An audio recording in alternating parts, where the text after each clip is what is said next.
especially for those in the Black community. But I'm going to add to that. All right. Number one, phones could be turned down on focus or however you need it so that the phones are not going to bother us. But after,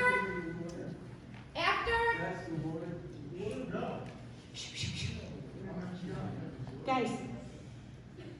I want you to know that I got so many questions after Dr. Ajibade, if I say that right, after his last talk, that I really suggest that you pay attention today and take some pictures if you want to know some of the things that he's speaking about, because he has some brilliant things to say. And like I said, I got questions last time, and if you are talking during this presentation, you will miss things that you will regret. Can't hear a word you're saying. Oh boy. You can just repeat that, Jess. I'm good. Oh, well, hold on, they can't. Hold on. No, I need to go back to Zoom. Yeah, I think they're muted.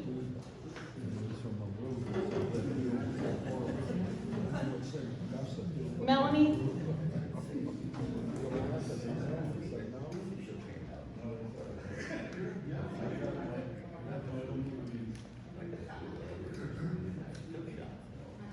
I need to get a bigger on.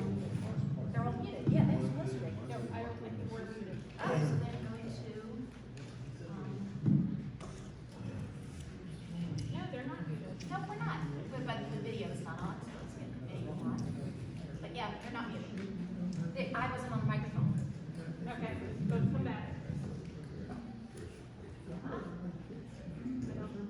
Okay.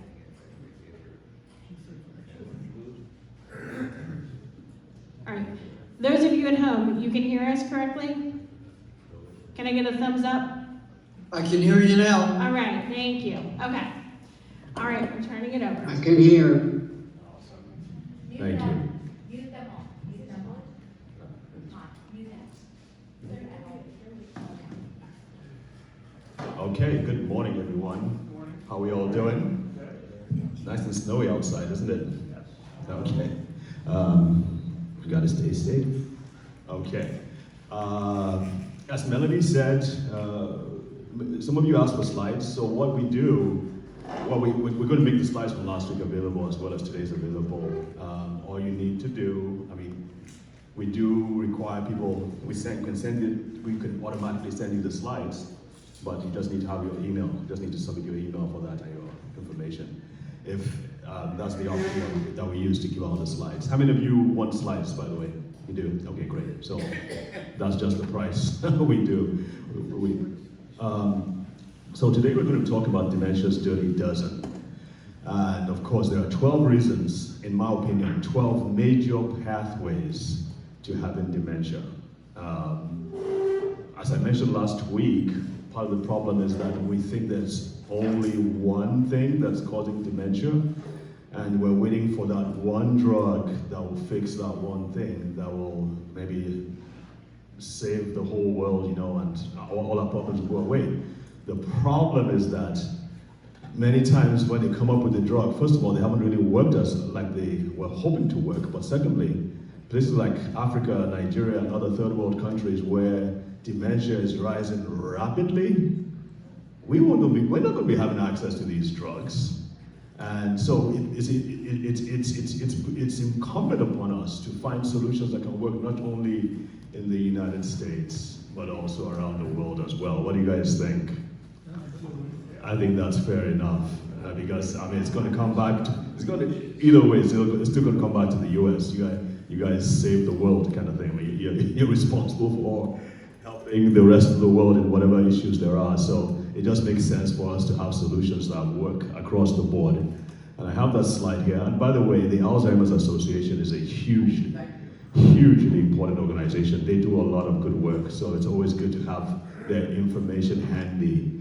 And I just want to say thank you, Melanie, and thank you to the Meyerberg Center, for putting this up. And thank you to the Baby Boys for letting me come and give a speech to you guys. We really, really appreciate it. And I loved it last time there was a lot of great feedback, a lot of communication. Where's Barry, by the way? Barry. He got lost at sea. He got lost at sea. So you're a Vietnam vet as well. Were you guys there together? No, you didn't know each other then. He came after you or before? Or? After you. Got it. All right. Oh, it's great. So there's a few things about me. I'm a medical doctor. I run a foundation both in the US and in Nigeria. I treat patients, now a lot of them by telemedicine because obviously I'm far off from my home country. But one of the things that I really love doing is figuring things out, looking at things outside the box, especially things like brain disorders. So we started our foundation to address brain disorders in kids with severe problems like cerebral palsy, autism, seizures, and all that. But as we progressed, as we started getting good results, adults with strokes and dementia and Parkinson's started coming to us to see if we could help solve their problem. So we basically used the same principles that we applied to kids, we just basically applied it to adults. And the results were fantastic as well. And I'll probably say a little bit about it as we go along. Oh, looks like somebody wasn't muted. But the key thing, is there any way we can do it? Okay, let's hope they don't say anything again. But the basic principle is this. The brain, the human body, it doesn't matter what your age is, the brain and the human body have the capacity to repair, to fix, to turn things around, to regulate themselves, if given the tools, if given the resources, if given the environment. And so one of the key things I've always been looking at, the passion of my life is really to find out what those tools are, what those resources are, and how to present that to the individual in their own context, so that we can improve, so that we can improve their health. Melanie, is there any way we could mute, because it looks like some people are still coming through and it's a little distracted. So if we can find those tools, and most of these tools, they're not medications, because obviously if you're dealing with the brain, you're dealing with something that is super sensitive. So you want to find something that is safe. And that's why it was so.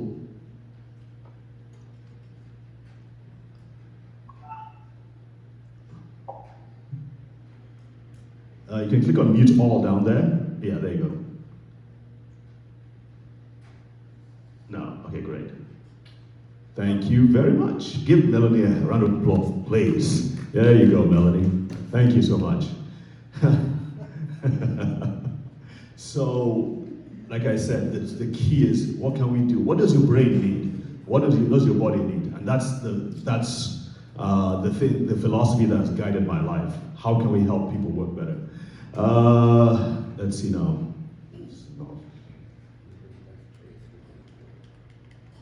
Did you take something out? Slides aren't working again.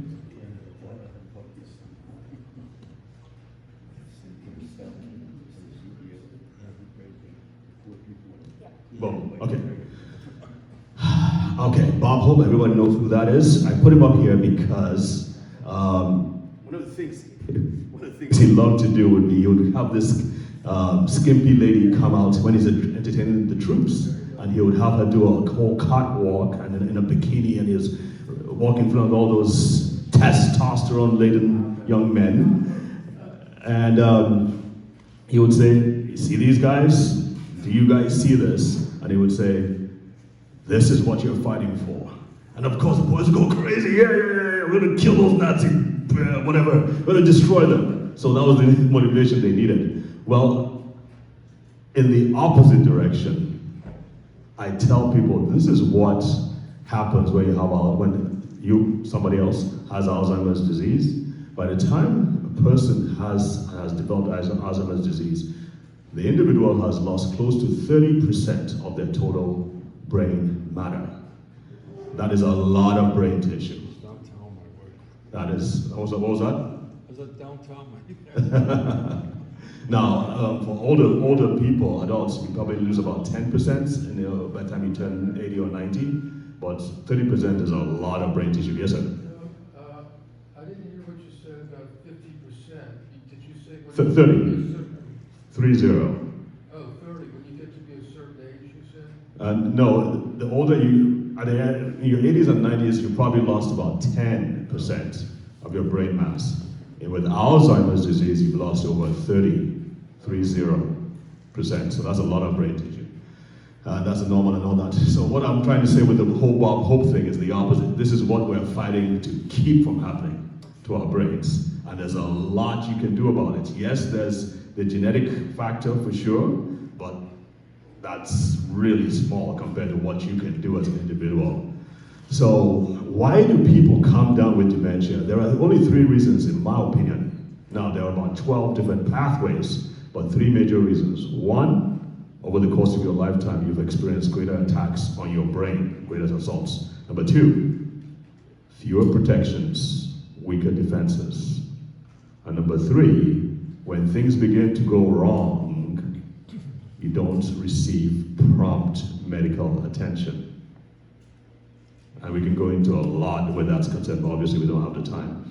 But that number 3, I was at the health fair last week, and somebody basically, I mentioned what is known as normal pressure, hydrocephalus, when fluid accumulates in the brain and causes all sorts of problems like balance issues, memory issues, confusion. And somebody right there were only about 8 people in the audience, and only one person said, that's exactly what I had.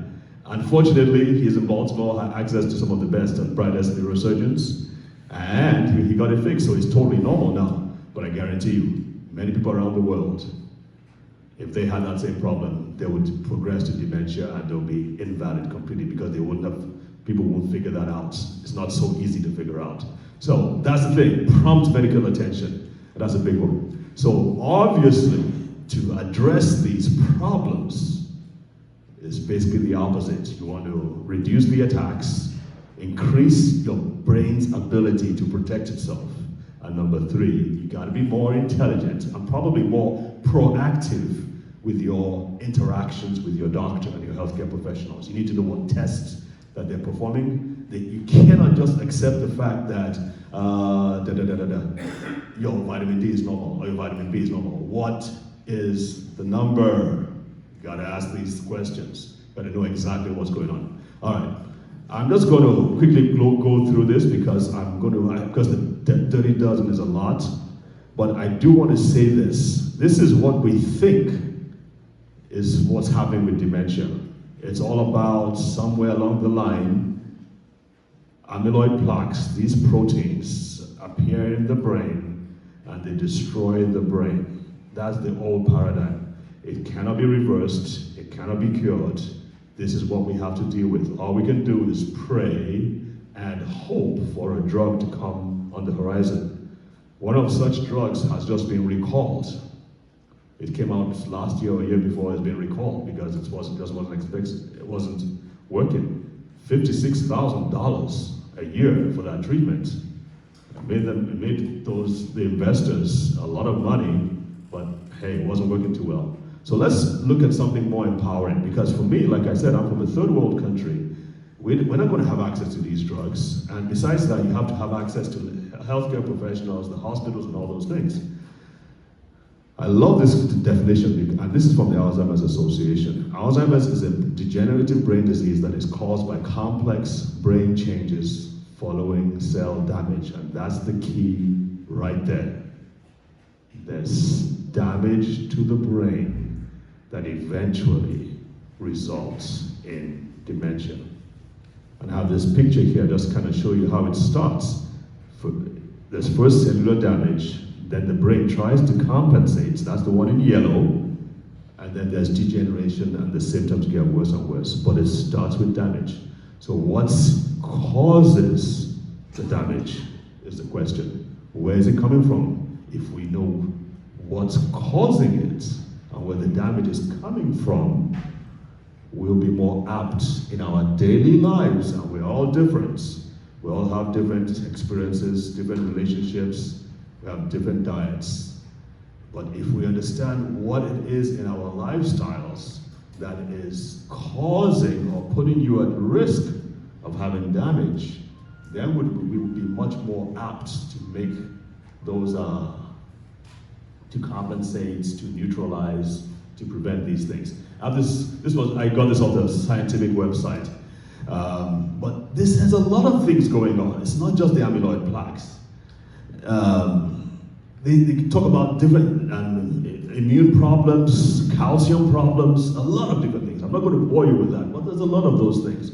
Again, why are we so fixated on amyloid plaques? So here are all that preamble, all that talk was for us to get to the point here. I hope I'm taking too much time, but I just felt it was important to lay a foundation. So I put this together after studying all these things. And this took me about, 5-6 years of just learning, treating, interacting with patients and their families. Of course, a lot of research and a lot of talking to my mentors. They all start with the letter I, which is pretty cool, in my opinion. I had to kind of finagle a couple of things. But these are the main things. And of course, at the top there, why don't we just go through them one by one? Illnesses and the drugs and the medications that cause them. I have a new patient in Iran. She had thyroid cancer, and of course they treated her for thyroid cancer, but chemotherapeutic drugs that can be I started my career in cancer oncology, so I treated a lot of cancer patients. Those drugs, yes, they can be effective against the cancer, but they're not totally safe to the rest of your body, especially your brain, which is super sensitive. So she eventually came down with dementia after treatment for thyroid cancer. So it's affected her. So we're seeing what we can do to help her.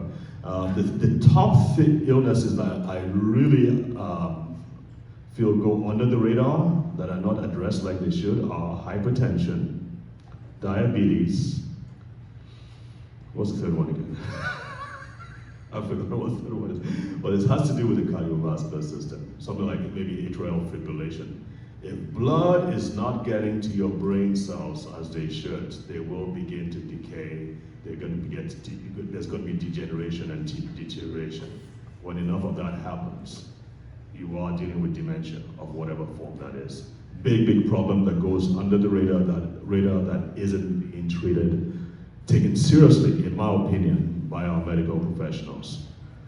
Especially where blacks are concerned, because we have these problems the most. We have highest rates of cardiovascular disease, so it's very important. And I have it highlighted there, but it's not just illnesses that have to do with the heart.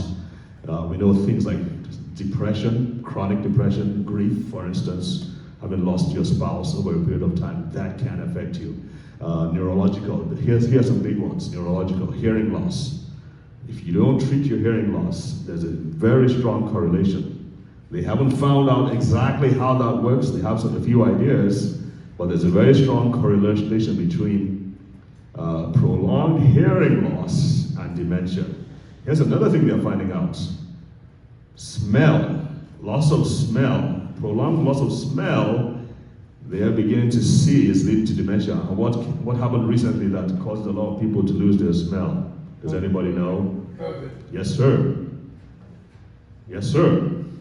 Because part of the reason is that the smell center, or the olfactory center of the brain, is where new brain cells are produced. And your brain does produce new brain cells. Don't let anybody tell you otherwise. The brain produces a lot of them.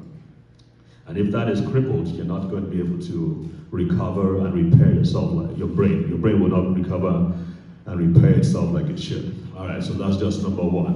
We've got 11 to go.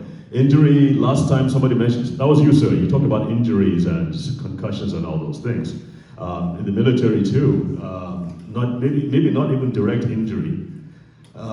Those blast injuries you experienced over and over, and those blast sounds, not injuries now, being close to those rounds, those artillery fire, over a period of time, it causes minor concussions to the brain and can cause problems. There are other reasons why veterans have twice the rate of dementia as the rest of the population, but we're not going to go into that. But injuries, physical injuries to the brain, be they minor or severe, can eventually lead to another thing, football players. We're seeing that with football players, those repeated knocks on the head. Some pictures, insults, there are some, and right now in this world in which we live, there is so much our bodies and brains are having to deal with, whether it's air pollution, smoking, in our food, all these processed foods that we love so much, sugar we love so much, all those things are combining and they're overwhelming our body's ability, our brain's ability to compensate and to work with. So it's super important. It's super important that we realize and recognize that these are factors. And with my patient, kind of like go through, we sit down. Sometimes you just need someone to sit down with you and think through things with you and tell you what is a risk factor that is in your life, what you're doing wrong, what you could be doing better. Sometimes you need that. Alcohol again, yes, we all know that, but I mean, some things in moderation, right? Yes? I mean, you can't enjoy a good sit down with friends and old friends and colleagues and all that without some nice things to help loosen things up, right? I have this here because dental health, another thing that goes under the radar. Some of the things, some people react to fillings, and I know there's still a lot of controversy about whether silver fillings are healthy or not. There are safer ones. I always recommend if there's still a controversy on something, then it's best to take the safer option. Some people actually, even so the silver fillings have mercury in them. Some contend that mercury gets into the bloodstream and it can affect and cause toxicity to the brain. Others contend that there could be an autoimmune. Some people have an autoimmune immune reaction to the fillings and can cause problems in the brain. So different things you just want to be concerned about. This is where this affects women even more. I'm going to move a little this way. This affects women even more because, as we know, women use hair care products, skin care products a lot more than we do. And so those things can, over time, in fact, there's something going on in Chicago now. There's a lot of litigation and legal issues concerning hair care products. Those relaxers and the dyes, they're finding out that those chemicals that are in those hair care products used over time, they weren't told these things before, but they're showing they're causing all kinds of cancers in women. And trust me, if something is causing cancer in a woman or a man, it's certainly going to be causing problems with the brain. It just goes that way. Another thing with women, another reason why women have twice the rate of dementia as men is hormones. Women, when they get to menopause, their estrogen levels plummet. Also, their progesterone levels plummet, but the estrogen levels plummet more than the progesterone. Why is that important? Because estrogen is one of the greatest protectors of the brain. It's more important even than any other hormone you can think of. Now, the advantage we men have is that we can convert our testosterone to estrogen. Women don't have those reserves. And so when those things plummet, estrogen plummets more than testosterone, more than the progesterone, it causes imbalances. There are other imbalances too that I can talk about, but we don't have the time for it. Like for instance, yes sir? How do you increase it? How do we increase? Testosterone. There are different ways. Medical, where they give you the actual testosterone, or they give you the actual estrogen for the women. But there are also safe things. What I work with, where there are actual nutrients that act as building blocks or substrates that the body can take in. They're made from plants. The body can take in, and it will make your testosterone. It will make the estrogen and make them in the right balance. So there's the medical route, and also there's the more natural route where your body you aid your body in making the hormones that it needs. But I tell you, that's a big thing with women. So it's very important that, especially when women are coming to menopause or around after menopause, that you help to support their hormonal system, because that's a big problem when it comes to dementia. It really sets you up. It sets you up bad. Another thing is insulin resistance. Insulin, helps to push sugar out of the blood into the cells. We focus more on sugar that diabetes and all that, but insulin is now becoming a rising star in the whole dementia space because your brain needs insulin, not just for sugar, but it also needs insulin to protect the synapses and the neurons of the brain. Insulin does a lot more than just sugar. And if your brain is not responding to insulin, that's what insulin resistance means.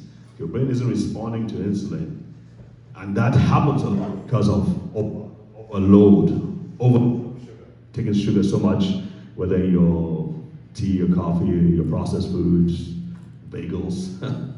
Should I say that? This is a big open event, right? I better be careful. Anyway, so insulin resistance. Your brain is not responding to insulin, and we need insulin to protect and maintain the brain cells. Okay, does that make sense? So one of the tests that I insist on people doing is not just test your blood sugar, you want to test your insulin levels, because those are two entirely different things. Your blood sugar levels could be perfectly normal, but your insulin levels could be sky high, believe it or not. And doctors tend not to pay attention to that. And so it's kind of being swept under the rug. But there's a lot of research now. I just kind of did a few screenshots. You probably get that in your slides when you get them. Another thing that glides, is it goes under the radar, glides, slides? What's the best term?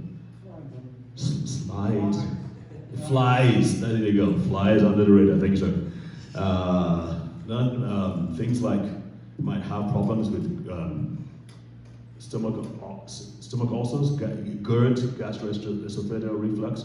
People who have acid problems tend to take a lot of all these other acid blockers and all those things. And that may give you some relief. But on the contrary, once you keep hammering at the acids, the acid that your stomach is supposed to create or make, it causes other problems as well. It causes you not to be able to absorb certain foods. And one of the most important things is vitamin B12, which is super important for the brain. So people on acid blockers tend to have very low vitamin B12 levels. That's just one example. I mean, there's a huge amount of other things. Don't forget this, the gut it's through the gut that your brain gets the nutrients it needs. It's through your food. It's digested and it gets into the bloodstream and it gets to the brain where it's used. If your brain is not, if you're not getting the right food, your brain is not getting the right nutrients it needs to maintain itself. Yes, sir? I take B12. Yeah. And of course, sometimes I forget. Is that as good as if you eat the food that is already in it, or is the vitamin just as good?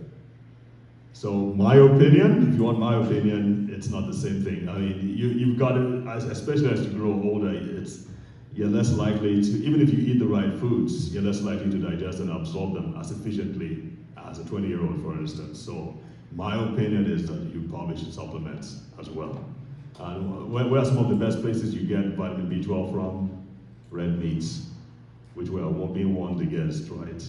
And other things. So I would, especially if you're a vegetarian, you definitely should be taking vitamin B12.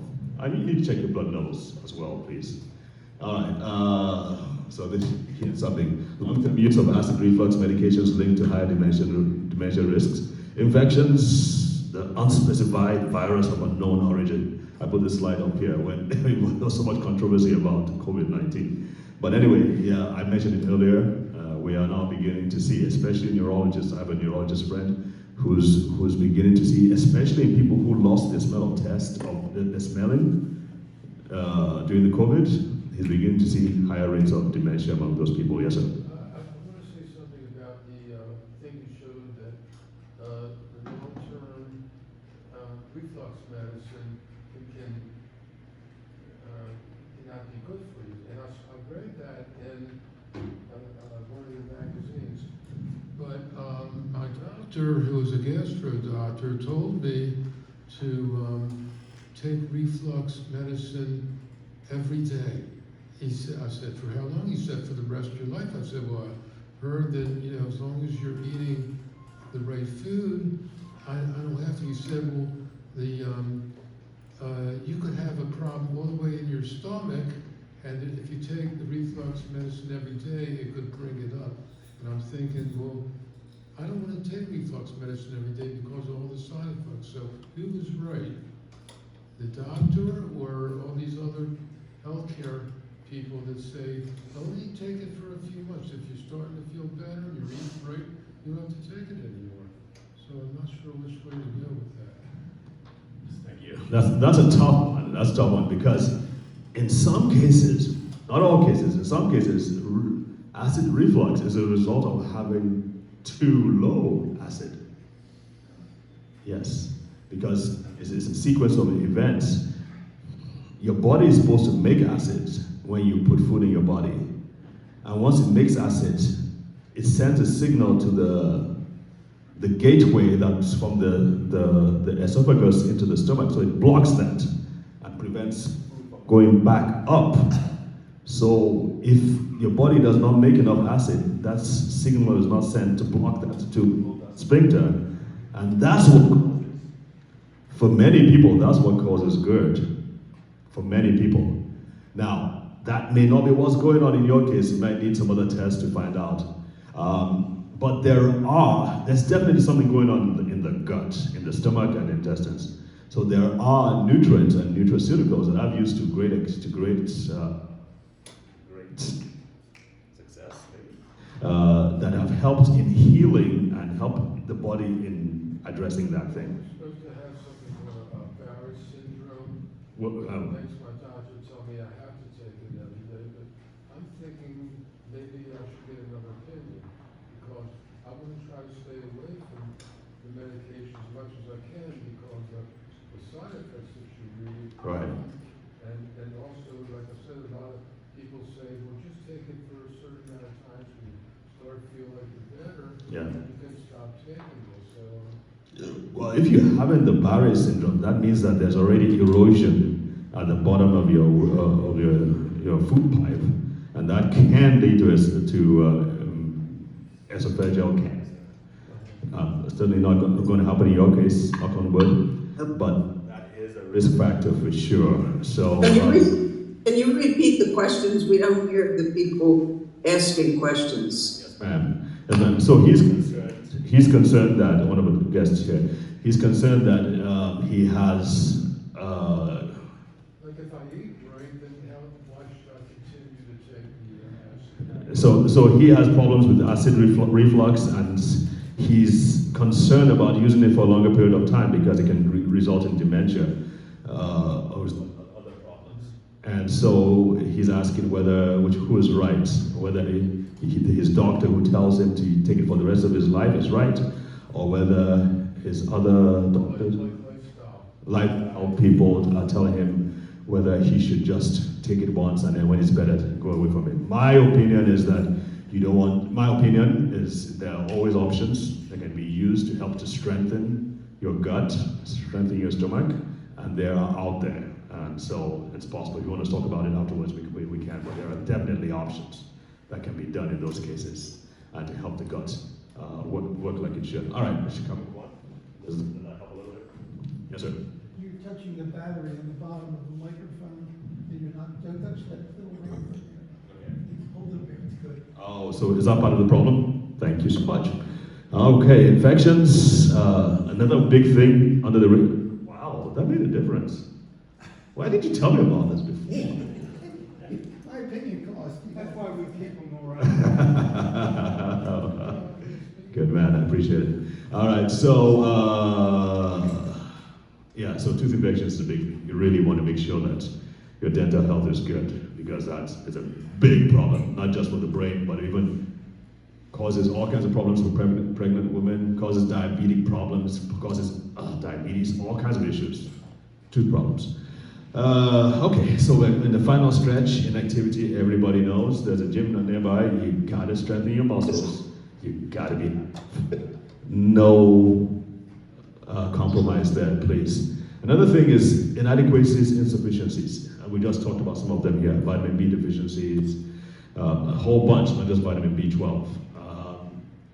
Here are some things that's, in my opinion, from my work with patients, these are the most basic things. You will see that these are not really highfalutin things. These are not things that are out of the reach of people. These are basic things that we are lacking, especially in the Western world, that if we were to provide on a daily basis, especially for seniors, I think it would help a lot.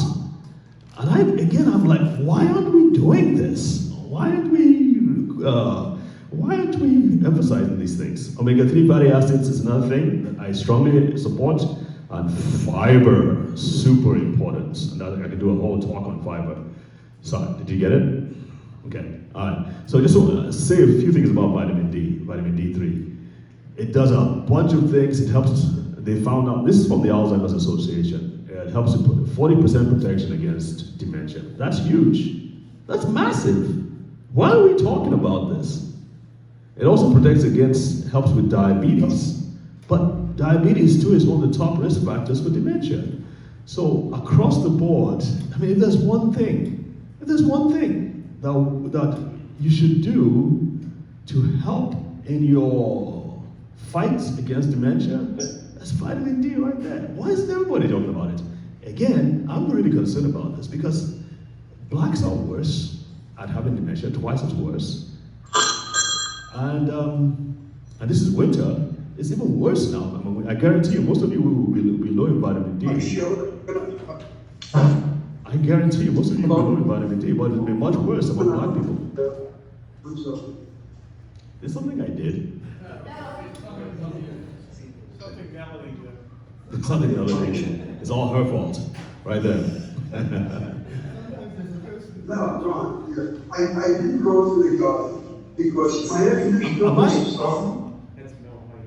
Sir, am I where I am now? Am I showing up in the camera? Yes. Okay, thank you. I just want to make sure. Last time I was totally out of the frame last time. You've been on the camera the whole time. That makes me feel so good. Thank you. Okay, cool. All right, so let's move on. Verse 7. Can you just remind them at home to stay on mute? Yes, ladies and gentlemen, please stay on mute. Thank you very much. All right, but now let's see something happen. I think you should add one more thing to your speech. Yes, sir. You hear me? Yes, sir. I think there's one thing that you're forgetting, especially commenting on that.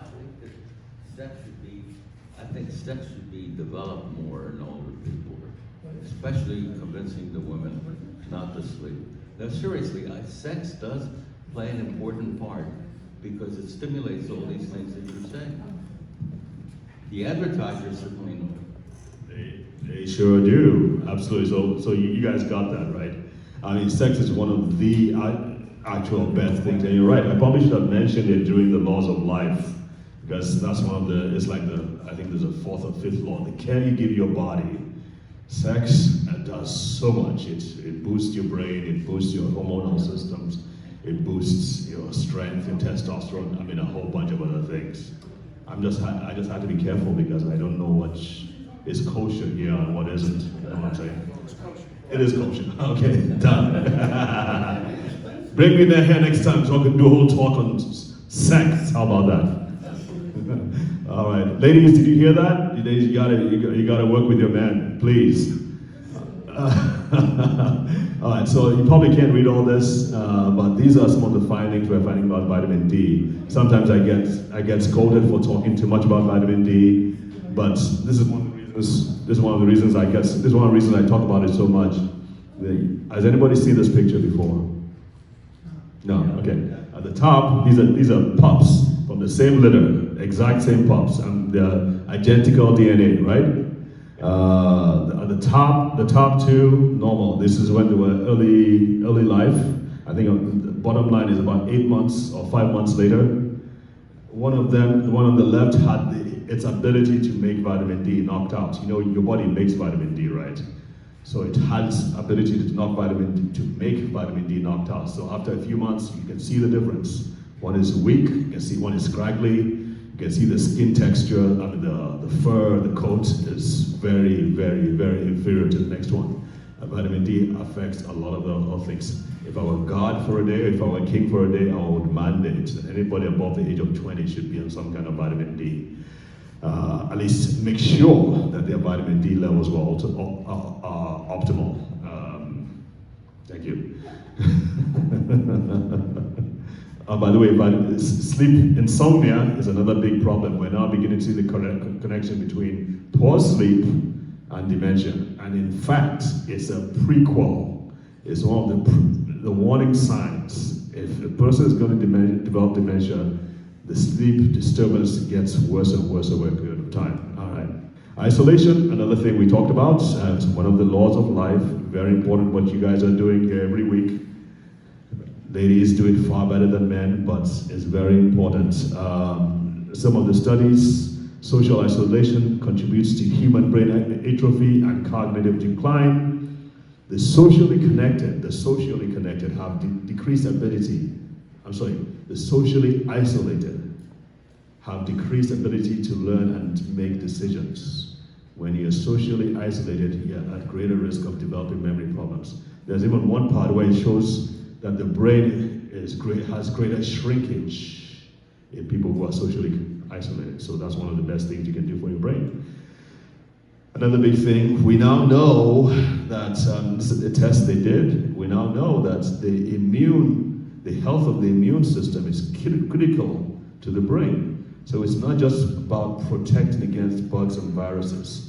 The immune system and the brain work very closely together. One helps the other. And so if one is dysfunctional, the other will be dysfunctional as well. Yes, sir.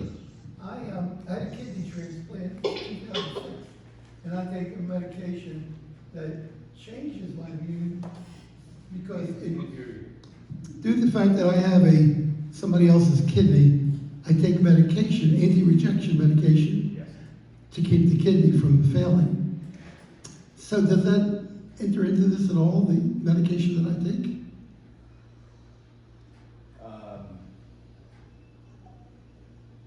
Not where dementia is concerned. Not where dementia. So your question is, your anti-rejection medication, can it lead to dementia or memory loss and all those things? The challenge, what we're seeing with dementia is more when the immune system is overreacting.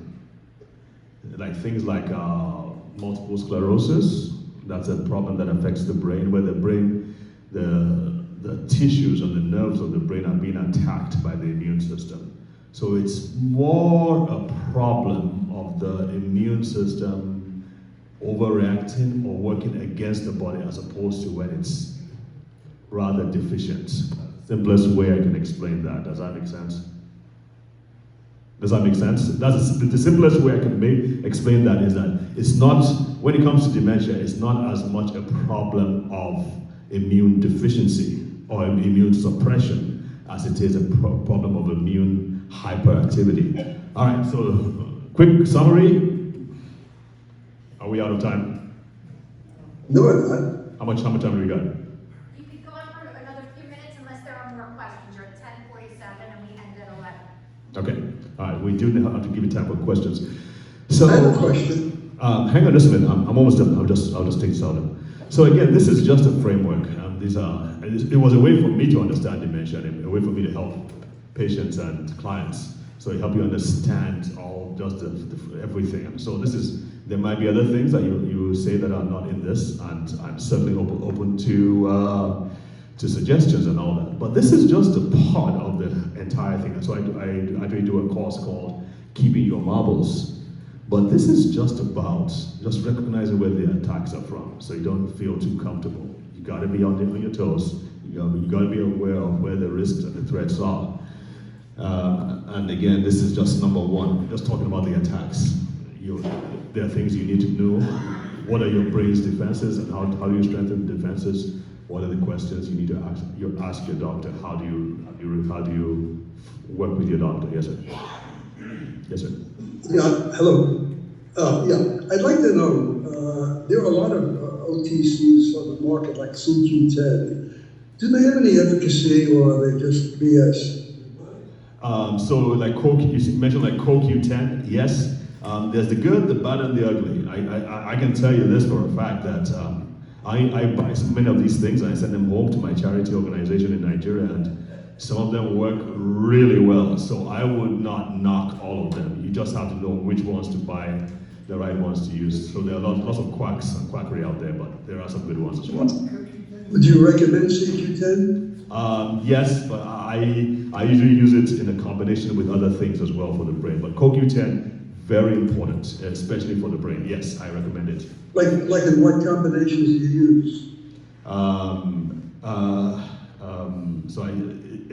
It comes with antioxidants, anti-inflammatories. There's a specific brand that I use, which obviously I can't say out here. Yeah. Is there a difference between the Alzheimer's dementia and the non-Alzheimer's dementia? Thank you. Sure thing. Yes, so dementia is the umbrella term. Alzheimer's disease is one subset of the whole dementia. There are like 30 different dementias, but the most common are Alzheimer's disease, which is about 60 to 80%, vascular dementia, Lewy body dementia, which is like Parkinson's, and then a few others. Yes, sir. I agree with what you presented here, certainly. Thank you. Are you a doctor? But the thing that I'd like to mention that really is important is the fact that the capacity to laugh must stimulate some of this stuff, and the laughter seems to, or funny things that come to you, and you see it, I think that must stimulate some of these actions that you have here. Laughter. Yes, laughter, and I don't know how you put the whole thing.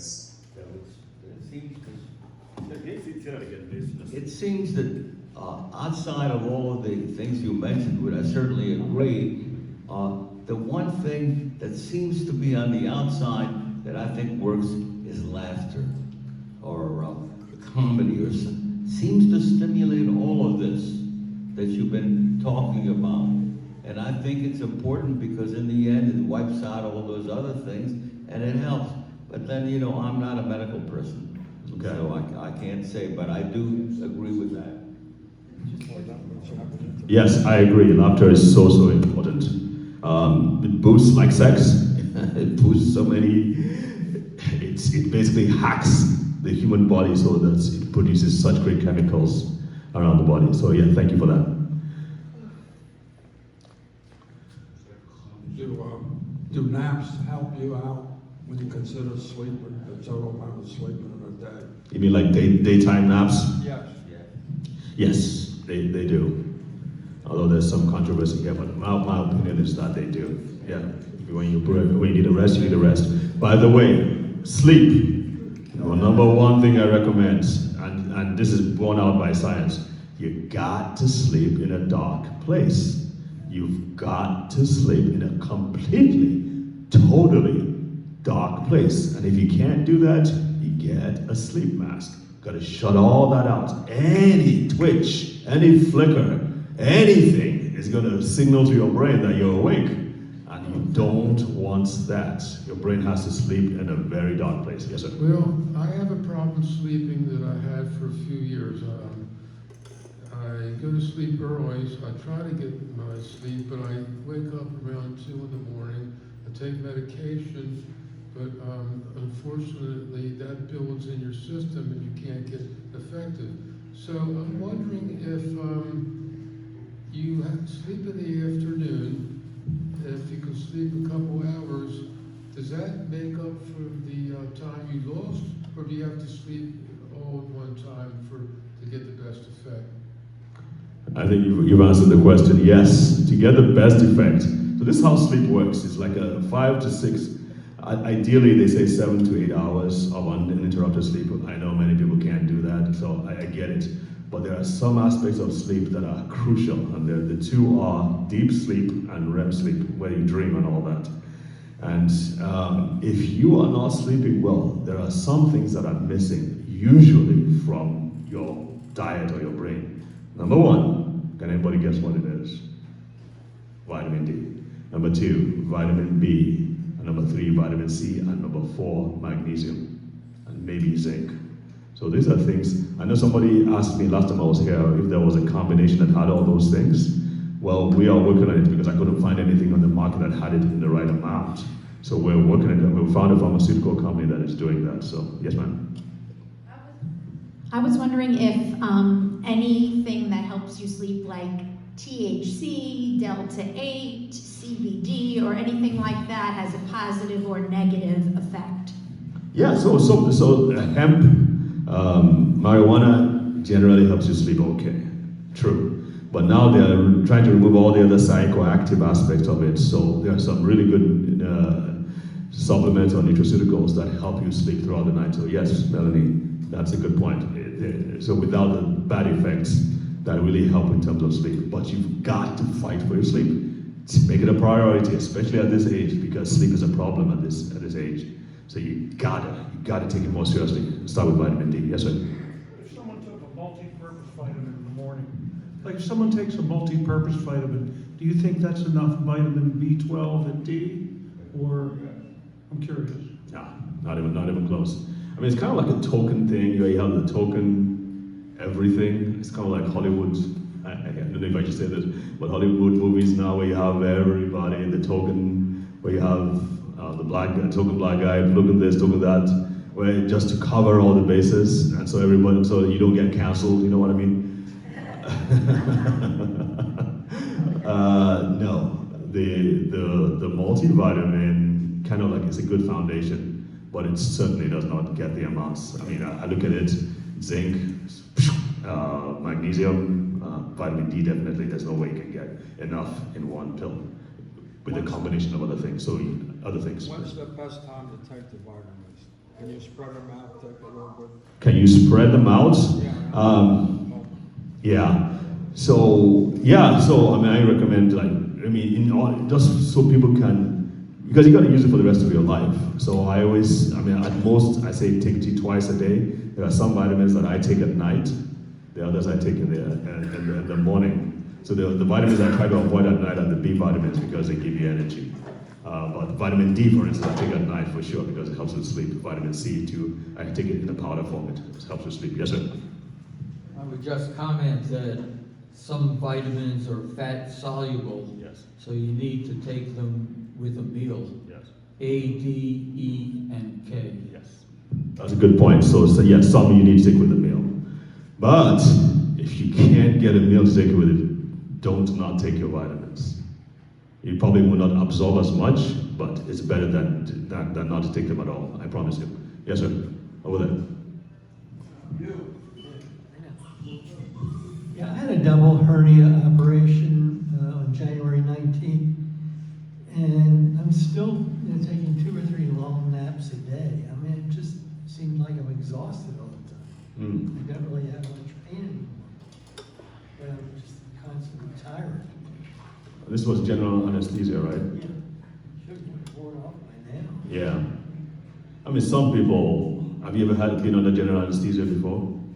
Have you ever been? Yeah, so, I mean, some people, our biochemistries are so different that sometimes it takes, some of those chemicals are still in your body, you're still trying to work through them. So you might need help getting it all out, yeah. So, thank you so much for your time. So, yeah, I believe we have, hang on just a minute. So if you have your smartphones, if you want to get the slides, you can just take a picture of that. This is the QR code. So basically, if you get a smartphone out, direct it at this, it takes you to where you can, boom, good. So take a picture of that, and there's another one as well. This was the slides from last talk. You got it? Melanie? Yes. Oh, hold on. And you don't need to take a picture. What you need to do is open your camera, and when you open your camera and you have it centered right there, okay? When you center, it'll pick it up, and then in yellow, it will say open in either Safari or Chrome or whatever. Tap that yellow area, and it will hit that website.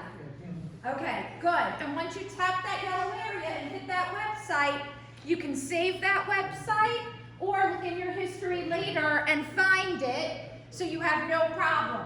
That's with any QR code you see on television anywhere. You hold it up with your camera And then where you see the yellow, where it says open in, you tap that, it goes directly to the site. Anyone who can't do that, I will come around to you, so raise your hand and I'll come and show you exactly what you need to do. And of course, if you need my, thank you, Melanie. So I put there were two QR codes, one for the Dementia's Dirty Dozen, the slides, and then the other one for the laws of life. And that's my information there if you do need to get any more information. I put this up on here, so if you do want to talk to me afterwards, that option is open. Like I mentioned, there's an upcoming course called Keeping Your Marbles, where we go through all these different things that we did. It's all online. So what we're trying to do is that we're trying to create a database where you have all these videos, all these different talks, so you can just go in there at your own time and learn about it and share with your spouse or your loved one and all that, to learn about how to keep your marbles as opposed to losing them. And of course, we mentioned the vitamin formulation, so those of you interested, we will work on that as well. Yes, ma'am. Thank you. Yes. Thank you. Thank you so much. What an amazing presentation. I learned so much. Again, if you need more help in how to get that QR code or other questions, the doctor is going to be here for a little bit, but right now I'm going to turn the microphone over to Jess and Reese. If you could please give them your attention. We're over here if you want to purchase your